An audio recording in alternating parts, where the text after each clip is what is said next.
Hi friends, welcome back to my YouTube channel. ಎಲ್ಲರೂ ಹೇಗಿದ್ದೀರಾ? ಚೆನ್ನಾಗಿದ್ದೀರಾ ಅಂತ ನಾನು ಅಂದ್ಕೊತೀನಿ. ನಾನು ಕೂಡ ತುಂಬಾ ಚೆನ್ನಾಗಿದ್ದೀನಿ. ಒಂದು ಹೊಸ ವ್ಲಾಗ್ನ ನಿಮ್ಮ ಜೊತೆ ಶೇರ್ ಮಾಡ್ತಾ ಇದ್ದೀನಿ. ಸೊ ಬೆಳಗಿಂದನೇ ವ್ಲಾಗ್ನ ಸ್ಟಾರ್ಟ್ ಮಾಡಿದ್ದೀನಿ. ದೇವ್ರ ಮುಖ ನೋಡಿ, ಆಚೆ ಕಡೆ ಕಸ ಎಲ್ಲ ಗುಡಿಸಿ, ಬಾಗಿಲಿಗೆ ನೀರು ಹಾಕಿ, ಹೊಸ್ಲಿಗೆ ಸಿಂಪಲ್ಲಾಗಿ ರಂಗೋಲಿನ ಬಿಟ್ಟು ಗ್ರೀನ್ ಟೀ ಮಾಡಿಕೊಂಡು ಕುಡಿದ ಮೇಲೇ ನೆಕ್ಸ್ಟ್ ಕೆಲಸಗಳು ಏನಿರುತ್ತೋ ಅದೆಲ್ಲ ಸ್ಟಾರ್ಟ್ ಆಗುತ್ತೆ. ಸೊ ಬೆಳಗ್ಗೆ ಬ್ರೇಕ್ಫಾಸ್ಟ್ ಪೂರಿ ಚೆನ್ನ ಮಸಾಲ ಅಥವಾ ಚೋಲೆ ಮಸಾಲ ಅಂತಲೂ ಕರೀತಾರೆ. ಅದನ್ನು ಮಾಡೋಣ ಅಂತ ಹಿಂದಿನ ದಿನ ರಾತ್ರಿನೇ ಕಾಬೂಲಿ ಚೆನ್ನನ ನೆನಾಕಿದ್ದೆ. ಸೊ ಕಾಳುಗಳ್ನ ವಾರಕ್ಕೆ ಒಂದು ಸತಿ ಯಾರು ತಿಂದರೆ ತುಂಬ ಅಂದರೆ ತುಂಬಾ ಒಳ್ಳೆಯದು, ಹೆಲ್ತಿ. ಅದು ಪ್ರೋಟೀನ್ ರಿಚ್ ಇರುತ್ತೆ. ಹೆಸರು ಕಾಳು, ಕಡಲೆಕಾಳು, ಈ ಥರ ಕಾಬೂಲಿ ಚೆನ್ನನ ಮಾಡಿಕೊಂಡು ತಿಂದರೆ ಉಸ್ಲಿನೋ ಪಲ್ಯನೋ ಆ ಥರ. ನನ್ನ ಮಕ್ಕಳಿಗೆ ಚೆನ್ನ ಮಸಾಲ ತುಂಬ ಅಂದರೆ ತುಂಬಾ ಇಷ್ಟ. ಹಸ್ಬೆಂಡ್ಗೆ ಪೂರಿಗೆ ಏನು ಪಲ್ಯ ಮಾಡೋಣ ಅಂತಂದರೆ ಪೂರಿಗೆ ಚೆನ್ನ ಮಸಾಲನೇ ಮಾಡಬೇಕು, ಬೇರೆ ಇನ್ಯಾವ ಪಲ್ಯನೂ ಬೇಡ ಅಂತ ಹೇಳ್ತಾರೆ. ತುಂಬ ಹಿಂದೆ ನಾನು ಚೆನ್ನ ಮಸಾಲ ಹಾಕಿದ್ದೆ ರೆಸಿಪಿನ. ಬಟ್ ಇವಾಗ ಸಿಂಪಲ್ಲಾಗಿ ಹಂಗೆ ಹೇಳಿಬಿಡ್ತೀನಿ. ಒಂದು ಮೀಡಿಯಮ್ ಸೈಜಿನ ಈರುಳ್ಳಿನ ಉದ್ದಕ್ಕೆ ಹೆಚ್ಕೊಂಡು ಟೊಮೆಟೊನ ಪ್ಯೂರಿ ಮಾಡಿಕೊಂಡು ಎಣ್ಣೆಗೆ ಶುಂಠಿ ಬೆಳ್ಳುಳ್ಳಿ ಪೇಸ್ಟು, ಹಸಿರು ಮೆಣಸಿನ್ಕಾಯಿ ಖಾರಕ್ಕೆ ಎಷ್ಟು ಬೇಕೋ ಅಷ್ಟು, ಆಮೇಲೆ ಉದ್ದಕ್ಕೆ ಹೆಚ್ಚಿರೋ ಈರುಳ್ಳಿನ ಹಾಕ್ಬಿಟ್ಟು ಲೈಟ್ ಬ್ರೌನ್ ಬರೋವರೆಗೂ ಫ್ರೈ ಮಾಡಿ, ಟೊಮೆಟೊ ಪ್ಯೂರಿನೂ ಹಾಕ್ಬಿಟ್ಟು ಹಸಿ ಸ್ಮೆಲ್ ಹೋಗೋವರೆಗೂ ಫ್ರೈ ಮಾಡಿ, ಉಪ್ಪು ಮತ್ತು MTR ಚೆನ್ನ ಮಸಾಲ ಪೌಡರ್ ಸಿಗುತ್ತಲ್ವ ಅಂಗಡಿಯಲ್ಲಿ, ಅದನ್ನು ತೊಗೊಂಡು ಒಂದು 2 ಸ್ಪೂನ್ಸ್ ಹಾಕಿ, ಆಮೇಲೆ ಬೇಯಿಸಿರ್ತೀವಲ್ಲ ಕಾಳುಗಳ್ನೆಲ್ಲ ಅದನ್ನು ಹಾಕಿ ಸೊ ಕುದಿಬೇಕದು.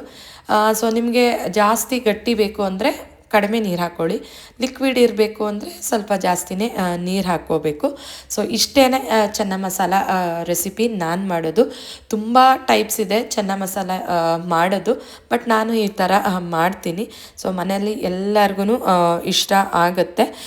ಸೊ ಪಲ್ಯ ಎಲ್ಲ ರೆಡಿ ಮಾಡಾದಮೇಲೆ ಮಕ್ಕಳು ಕೂಡ ಎದ್ದಿದ್ರು. ಸೊ ಮಕ್ಕಳಿಗೆ ರಾಗಿ ಸರಿನ ರೆಡಿ ಮಾಡಿದ್ದೀನಿ. ಇವಾಗ ಹೋಗಿ ಅವ್ರಿಗೆ ತಿನ್ನಿಸ್ಬೇಕು. ಸೊ ಚೆನ್ನ ಮಸಾಲ ಆಯಿತು, ಇನ್ನು ಪೂರಿ ಒಂದು ಮಾಡಬೇಕು. ಅವರನ್ನ ಸ್ಕೂಲಿಗೆ ಬಿಟ್ಟು ಆಮೇಲೆ ಬಂದು ಪೂರಿನ ಮಾಡ್ತೀನಿ. ಫಸ್ಟ್ ಇವಾಗ ತಿನ್ನಿಸಿ ಅವ್ರೊಂದು ಸ್ವಲ್ಪ ಆಟ ಆಡ್ತಾರೆ, ಆಮೇಲೆ ಸ್ನಾನ ಮಾಡಿಸಿ ಸ್ಕೂಲಿಗೆ ರೆಡಿ ಮಾಡಬೇಕು. ನನ್ನ ಮಕ್ಕಳಿಗೆ ಎಕ್ಸಾಮ್ಸ್ ನಡೀತಾ ಇದೆ. ಸೊ ಅವರು ಡೈಲಿ ಕೇಳ್ತಾರೆ ಯಾವಾಗ ಎಕ್ಸಾಮ್ ಮುಗಿಯುತ್ತೆ, ಯಾವಾಗ ಎಕ್ಸಾಮ್ ಮುಗಿಯುತ್ತೆ. ಏಕೆಂದರೆ ಅವ್ರ ಫ್ರೆಂಡ್ಸ್ಗೆಲ್ಲ ರಜಾ ಸ್ಟಾರ್ಟ್ ಆಗೋಗ್ಬಿಟ್ಟಿದೆ. ಇವರಿಗೆ ಬೇಜಾರು, ಎಕ್ಸಾಮ್ಸ್ ಇದೆಯಲ್ಲ ಸ್ಕೂಲಿಗೆ ಹೋಗಬೇಕಲ್ಲ ಅಂತ ಅಂದ್ಬಿಟ್ಟು.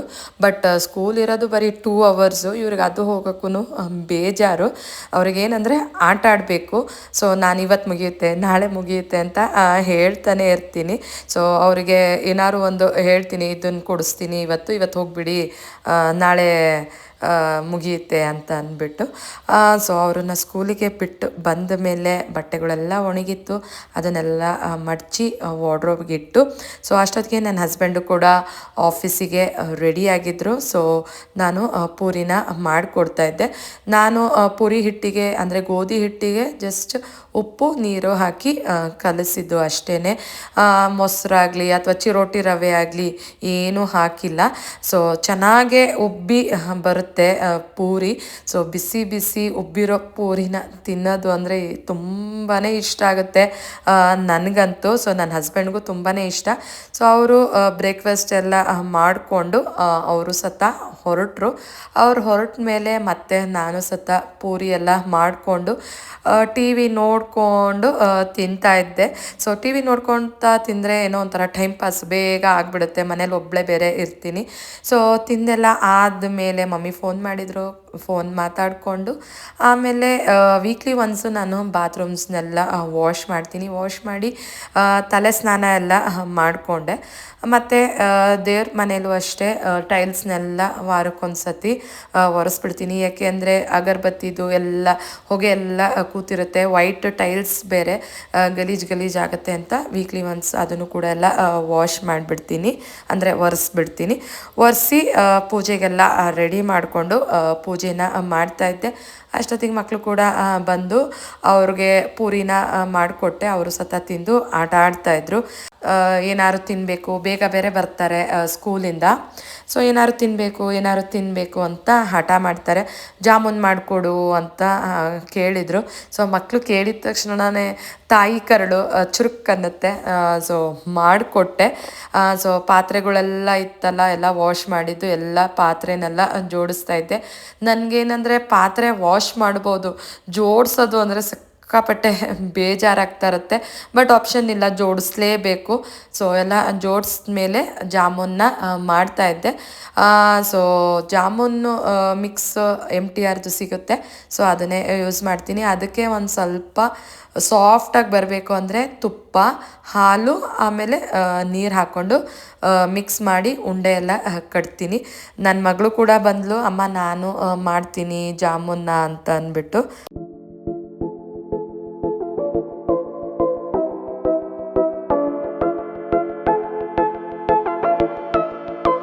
ಈ ಕಡೆ ಜಾಮೂನ್ ಮಾಡೋಕ್ಕೆ ಎಲ್ಲ ರೆಡಿ ಮಾಡ್ತಾಯಿದ್ದೆ. ಆ ಕಡೆ ಇಬ್ಬರು ಚೆನ್ನಾಗೇ ಆಟ ಆಡ್ತಾಯಿದ್ರು ಹಾಲಲ್ಲಿ. ಸಡನ್ನಾಗಿ ಇಬ್ಬರು ಜಗಳ ಮಾಡೋಕ್ಕೆ ನಿಂತ್ಕೊಂಡ್ಬಿಟ್ರು. ಅದೇ ಹೇಳ್ತಾಯಿದ್ದೆ, ಇನ್ನು 2 ತಿಂಗಳು ನಿಮ್ಮನ್ನು ಹೇಗೆ ನಾನು ಮೇಂಟೈನ್ ಮಾಡಬೇಕು ದೇವ್ರೇ ಅಂತ ಅಂದ್ಬಿಟ್ಟು ಬರೀ ಜಗಳ ಆಡ್ತಾನೆ ಇರ್ತಾರೆ ಚೂರ್ಕು. ಇದು ರೌಂಡ್ ಮಾಡಿ ನೋಡಿ, ಹಿಂಗೆ ಇಟ್ಕೊ, ಹಿಂಗೆ ಅಂದ್ಕೊಂಡು ಹಿಂಗೆ ಸ್ವಲ್ಪ ಬೈದ್ರೆ ಸಾಕು, ಇಬ್ಬರು ಅಳ್ಕೊಂಡು ಕೂತ್ಕೊಂಡ್ಬಿಡ್ತಾರೆ. ಅವ್ರನ್ನ ಸಮಾಧಾನ ಪಡಿಸೋಷ್ಟಿಗೆ ನನಗೆ ಸಾಕಾಗಿ ಹೋಗ್ಬಿಡುತ್ತೆ. ಸೊ ಫ್ರೆಂಡ್ಸ್, ಜಾಮೂನ್ನ ಕರ್ದಿದ್ದೀನಿ. ಇವಾಗ ಪಾಕಾಗೆ ಹಾಕಬೇಕು.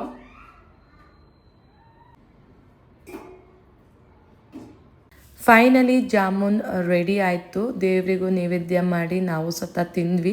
ತುಂಬ ಸಾಫ್ಟಾಗಿ ಚೆನ್ನಾಗಿ ಆಗಿತ್ತು. ಅದ್ರದ್ದು ನೆಕ್ಸ್ಟ್ ಡೇ ರಾಮನವಮಿ ಹಬ್ಬ.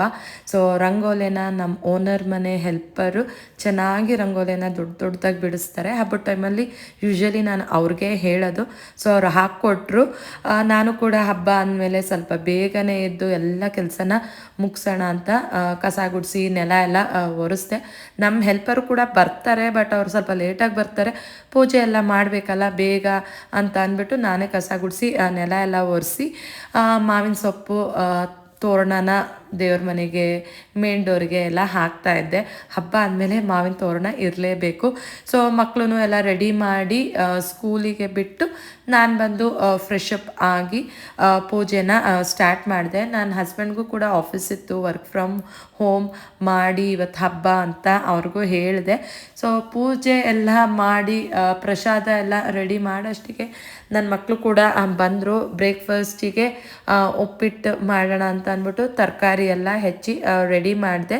ಸೊ ರಾಮನವಮಿ ಹಬ್ಬ ಬರೋದು ಬೇಸಿಗೆಗಾಲ, ಚೈತ್ರ ಮಾಸ ಶುಕ್ಲ ಪಕ್ಷ ನವಮಿ ದಿನ ರಾಮನವಮಿ ಹಬ್ಬ ಬರುತ್ತೆ. ಸೊ ಪ್ರಸಾದಕ್ಕೆ ನಾನು ಕೂಡ ಕೋಸಂಬರಿ, ಪಾನಕ, ಮಜ್ಜಿಗೆ ಎಲ್ಲ ಪ್ರಿಪೇರ್ ಮಾಡ್ತಾಯಿದ್ದೆ. ಸೊ ಹೆಸರುಬೇಳೆ, ಸೌತೆಕಾಯಿ ಹಾಕಿ ಕೋಸಂಬರಿ. ನಾನು ವರ್ಷ ನಿಂಬೆಹಣ್ಣಿನ ಪಾನಕನೇ ಮಾಡ್ತಾಯಿದ್ದೆ. ಬಟ್ ಇದೇ ಫಸ್ಟ್ ಟೈಮು ಕರ್ಬೂಜ ಹಣ್ಣಿನ ಪಾನಕನ ಟ್ರೈ ಮಾಡಿದೆ. ತುಂಬ ಅಂದರೆ ತುಂಬಾ ಚೆನ್ನಾಗಿ ಆಗಿತ್ತು. ಸೊ ಈ ಎಲ್ಲ ಆಹಾರಗಳು ದೇಹಕ್ಕೆ ತಂಪು ಕೊಡುತ್ತೆ. ಹೆಸರುಬೇಳೆ, ಸೌತೆಕಾಯಿ, ಪಾನಕ, ಮಜ್ಜಿಗೆ. ಏಕೆಂದರೆ ಬೇಸಿಗೆಗಾಲ ಸ್ಟಾರ್ಟ್ ಆಯಿತು. ರಾಮನವಮಿ ಹಬ್ಬ ಕೂಡ ಬೇಸಿಗೆಗಾಲದಲ್ಲೇ ಬರುತ್ತೆ. ಸೊ ಎಲ್ಲ ಕಡೆ ಹಂಚ್ತಾರೆ ರಾಮನವಮಿ ಹಬ್ಬದ ದಿನ.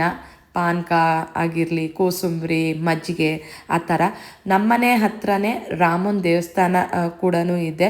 ಸೊ ಅಲ್ಲಿ ಜಾತ್ರೆನೂ ಸತ ಆಗುತ್ತೆ ರಾಮನವಮಿ ಹಬ್ಬ ನೆಕ್ಸ್ಟ್ ದಿನ.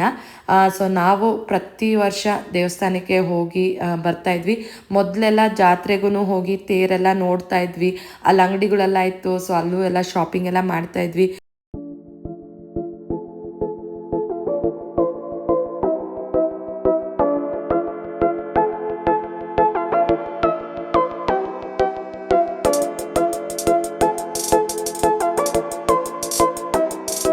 ಪ್ರಸಾದ ಎಲ್ಲ ಮಾಡಾದಮೇಲೆ ಉಪ್ಪಿಟ್ಟಿಗೂ ಸತ ಒಗ್ಗರಣೆನ ಹಾಕ್ತಾಯಿದ್ದೀನಿ. ನನಗೆ ಉಪ್ಪಿಟ್ಟು ಅಂದರೆ ಪ್ಲೇನ್ ಉಪ್ಪಿಟ್ಟು ತಿನ್ನೋಕೆ ಇಷ್ಟ ಆಗೋಲ್ಲ. ತರಕಾರಿ ಹಾಕಿ ಉಪ್ಪಿಟ್ಟನ್ನ ಮಾಡ್ತೀನಿ. ಸೊ ದೇವರಿಗೂ ಎಲ್ಲ ನೈವೇದ್ಯ ಎಲ್ಲ ಮಾಡಿ ಮಂಗಳಾರತಿನ ಮಾಡ್ತಾಯಿದ್ದೆ.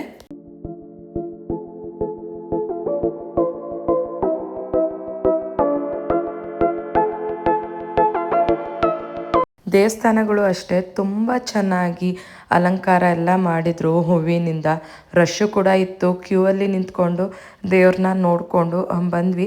ಹಬ್ಬದ ದಿನ ದೇವಸ್ಥಾನಕ್ಕೆ ಹೋಗಿ ದೇವರಿಗೆ ಕೈ ಮುಗಿದು ನಮ್ಮ ಇಷ್ಟಾರ್ಥಗಳು ಏನಿದೆಯೋ ಎಲ್ಲನೂ ದೇವ್ರ ಹತ್ರ ಬೇಡ್ಕೊಂಡು ಈಡೇರ್ಸಪ್ಪ ಅಂತ ಕೇಳಿಕೊಂಡು ಒಂದು ಸ್ವಲ್ಪ ಹೊತ್ತು ಅಲ್ಲೇ ಕೂತ್ಕೊಂಡ್ರೆ ಏನೋ ಒಂಥರ ಮನಸ್ಸಿಗೆ ಸಮಾಧಾನ ಆಗುತ್ತೆ.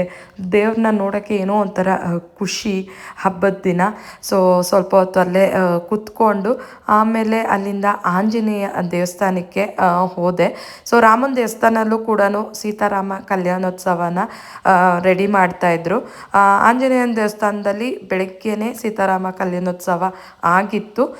ಸೊ ತುಂಬ ಚೆನ್ನಾಗಿ ಪೋಸ್ಟ್ರುಗಳೆಲ್ಲ ಹಾಕಿದ್ರು, ರಾಮ, ಆಂಜನೇಯ, ಲಕ್ಷ್ಮಣ ಎಲ್ಲ ಕಡೆ. ಸೊ ದೇವರು ಕೂಡ ಅಷ್ಟೇ ಚೆನ್ನಾಗಿ ಅಲಂಕಾರ ಎಲ್ಲ ಮಾಡಿದರು. ಸೊ ನೋಡ್ತಾ ಇರ್ಬೋದು ಅಲ್ಲಿ ಜೈ ಶ್ರೀರಾಮ್ ಅಂತ ಕೂಡ ಬಾವುಟ ಹಾಕಿದ್ದಾರೆ ದೇವರಿಗೆ. ಸೊ ಅಲ್ಲಿ ಸ್ವಲ್ಪ ಹೊತ್ತು ಕೂತ್ಕೊಂಡು ಮತ್ತು ಪ್ರಸಾದ ಇತ್ತು, ಪ್ರಸಾದ ಎಲ್ಲ ತಿಂದ್ಕೊಂಡು ಜಾತ್ರೆ ಅಂದಮೇಲೆ ಕಡಲೆಪುರಿ ತಗೊಳ್ಳೇಬೇಕು. ಸೊ ಕಡಲೆಪುರಿ, ಮಿಕ್ಸ್ಚರು ಮತ್ತು ಬತ್ತಾಸು, ಕಲ್ಯಾಣ ಶಾವ್ಗೆ ನಮ್ಮ ಅಕ್ಕಂಗೆ ತುಂಬ ಅಂದರೆ ತುಂಬ ಇಷ್ಟ. ಸೊ ಎಲ್ಲ ಪರ್ಚೇಸ್ ಮಾಡಿಕೊಂಡು ಮನೆಗೆ ಬಂದ್ವಿ. ಈ ರೀತಿ ಶ್ರೀರಾಮನವಮಿ ಹಬ್ಬ ಆಯಿತು.